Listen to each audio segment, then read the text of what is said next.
The Catholic hospital system the Biden administration had nearly forced to lose its accreditation over an eternal flame in its chapels is relieved that, after it threatened litigation, the federal government backed off, its counsel told Fox News Digital Monday.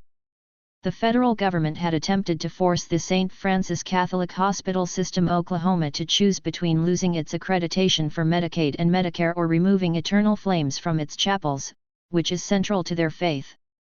The hospital system refused, citing their First Amendment rights and religious beliefs. St. Francis is relieved they've always served God and served their community. Those two things go hand in hand, and they're happy to continue doing it, said Lori Windham, the vice president and senior counsel the Becket Fund for Religious Liberty. It was shocking, Windham said. I've been doing religious liberty work for a long time, and I was shocked. It's one thing to say you have a candle here, let's work on it.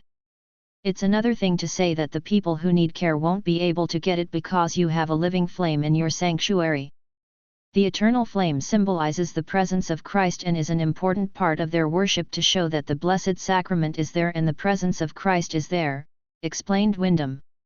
She said the administration backed off because they saw there was no way they could win. This was perfectly safe. The fire marshal had said it was okay. It had never been a problem before. And it's a very important religious exercise. So if they went into court, what would they have? The flames had been on, and never extinguished, for over a decade, including one at St. Francis Hospital Yale campus which had been burning for 63 years. The Biden administration's decision against stripping accreditation followed a biting letter from the St. Francis to Health and Human Services Secretary Xavier Becerra on May 2, alleging the Biden administration was encroaching on the Catholic hospital system's First Amendment rights. If we go to court, you will lose. I write in the hope that you will see reason, or at least the law, and we can skip to the easy part, the hospital's counsel said.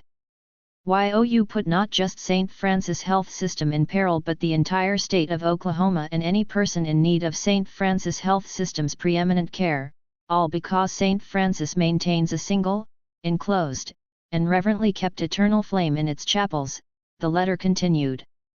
In requiring St. Francis to extinguish its flame, you are trying to extinguish not just a candle, but the First Amendment rights of St. Francis Health System, as well as vital health care for the elderly, poor, and disabled in Oklahoma.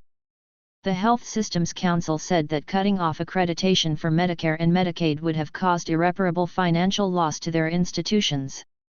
This is a blatant violation of St. Francis's rights. I think it was a failure to understand the importance of religious freedom. When somebody says to you, "This is part of my religious exercise," you have to take that seriously, St. Francis attorney said.